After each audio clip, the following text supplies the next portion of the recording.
Daily Broadside, day 650. I'll tell you what, I passed an F-250 just a little while ago, and the dude was smoking a cigarette with the window rolled up. Man, you people that smoke inside your car with your windows all sealed up like a dang sarcophagus or something, that's insane. Like hermetically sealed cancer is what that is, just rolling down the street. And I'm gonna tell you, it reminds me of when I used to go to concerts as a kid. We used to go to the Greensboro Coliseum. That was the main place that we saw shows, and back then you could smoke in the Coliseum as you could pretty much anywhere. You remember how weird it was when people smoked in restaurants, and it would waft over into your food, and you'd be like, and now it's just it's hard to believe that ever was a thing, but it was. Anyway, we used to go to concert, and first concert I saw was in like 7th grade. It was Warrant, Skid Row, and Poison, right? And so we're sitting there and we're watching the show and all, and by the end of the show, like the entire upper half of the air was just a gray cloud. Like you could not see anything. It was crazy.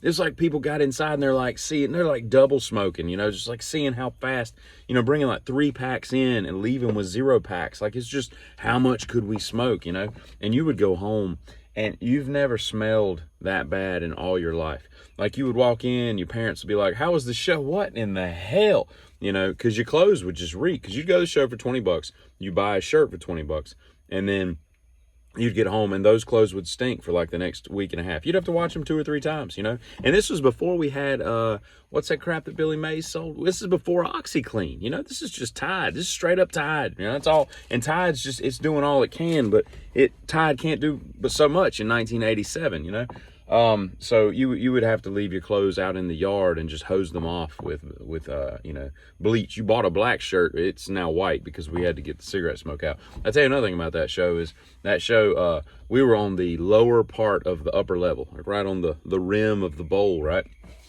And this dude apparently was in the same section as us or nearby, and I guess he decided that alcohol told him, alcohol was like, hey, you can go down a little lower, right? And so he took his belt and a couple of other people's belts that I guess he was with and made a rope, basically just tied the belts together, looped it over the metal railing at the end of the wall there, and then lowered himself down so that he could get a little closer, which I would argue that I think the best vantage point would be, between those two would be close at the upper as opposed to further back at the lower. But nevertheless, he thought this was a good idea. And he lowers himself down, and once he gets his weight on the belt held. I will say that some cow's ass was like, bring it, the leather was not the problem. The problem was his grip strength and his impairment. And so he falls and plummets the last like 18 feet to land on to just break himself all over the concrete steps below. And then security, of course, whisks him out. And I'm like, what was that for? You know what I mean? Like, I'm sure he went far in life, And speaking of places that they sell cigarettes, that would be convenience stores.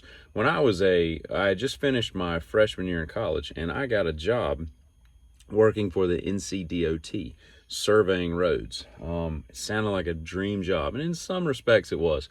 It was the one time that which one's worse, heat stroke or heat exhaustion? I had one of them, and I just about passed out. That was a bad feeling like that. I didn't drink enough water that day. But other than that part, it was a grand summer. I think minimum wage at the time in like 95 was maybe $4.50, $4.75, something like that.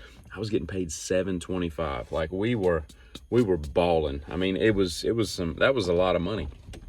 $7.25 was a lot of money. Anyway, so what we would do is we would all meet at this DOT facility where they park all the yellow trucks and fuel everything and keep all the heavy equipment and all. And it was like me and like 8 other college kids. We would pile into this brand new Ford Aerostar minivan, blue, with the seal of the great state of NC on the door, official vehicle. Had like 14 miles on it when we got it that summer. And it was a ragged out piece of crap by the time August rolled around. And God, it stunk. I mean, we sweat in that thing. It was just nasty. But anyway, I wonder where that car is these days. Anyway, we would pile up, and we'd have to get there at 9 o'clock. Okay. And then we had an hour and a half to drive to wherever we were going. So if it took us, because we would survey like 6 different counties in a radius, right? So if it took us 11 minutes, because we were just up the road, then we would sit there till 10:30 before we would have to do any work. if it took us an hour and a half, as soon as we got there, we'd set up and we'd start surveying. And then, so from like 10:30 to like 2:30, we would have to survey. Now, there was an hour lunch break in there, by the way, because this is the state government. And what I mean by surveying is we would have a clipboard and an orange vest, and we would pile out, and the half of us would survey while the other half took a nap in the air-conditioned van. That van like ran all summer. That van had so many hundreds of thousands of hours on it by the time the summer was over, because it never got turned off. But we would have a clipboard, and we would have to note as cars were pulling up. We would have cones out in the road, and we'd stop everybody, and we would have to note how many axles the vehicle had and how many people were in it. So as the car is pulling up, like, all right, 2 axles, 3 people. Hey, how you doing? Where are you coming from? And people would be like, what? None of your damn business. Or, what is this for? And all this. And then I'd have to ask them where they were headed to. And it was an old school way of figuring out where traffic was going. And they would take, and I'd have to fill out the sheet. Then I'd flip to the next sheet, next car, blah, blah, blah, blah, blah. And we would do this for, 4 hours a day. And then we would get paid to drive home the hour and a half. And of course, we were like flooring it going home, because the faster you get home, the quicker you can leave and still get paid, because you got paid for 8 hours regardless of what you did. And if it rained, we just sat in the van all day. It was like my introduction to how wasteful government was, And that was at $7.25 an hour. Now they're probably paying people like $16-17 an hour to do the same type of thing. Of course, they got those little rover things that go across the road that kind of track. Of course, it doesn't tell you where you're coming from, but it does give you traffic patterns.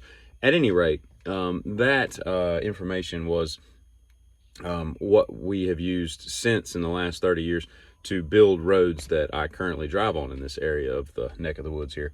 And so it was good, although it got to a point where it was just, you would just fill out forms just so it looked like you did something, and then you go sit in the van and all. But I say that to say this.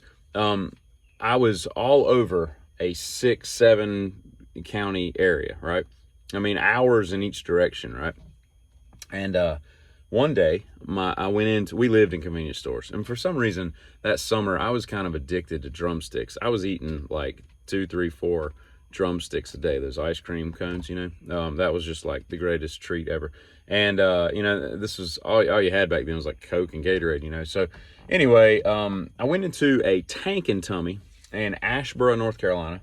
Tank and Tummy. Somebody was really, really high when they thought of that. Oh, this is a great idea. This is some great alliteration. Pump and Pack, Tank and Tummy. People are dumb. All right, just name it something. Shelley's convenience store, whatever. But here's the deal. I walk in, and I knew that one of my uncles managed a Tank and Tummy, and I knew he lived in that area.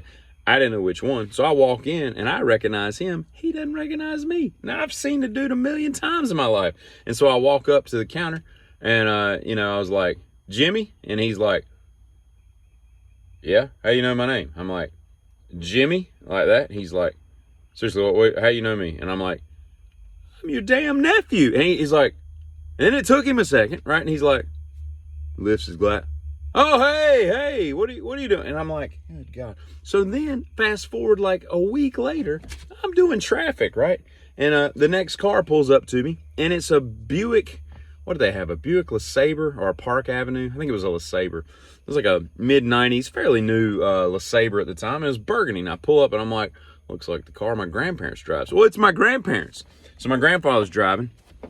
And they pull up, and what are the odds that they would come to my like station, and so they pull up, and I'm like, and so I start in with something like completely, because they're just like, what's going on? They would have been in like their late 60s, I guess, something like that, early 70s. And so he's all confused as to what in the hell's going on and why traffic's being stopped. And I'm like, I need to see your license and registration now, just like that. And he's like, what's all this about? He doesn't recognize me. My own family doesn't recognize me. This is 2 instances in as many weeks that the people that I'm related to don't recognize their own damn blood.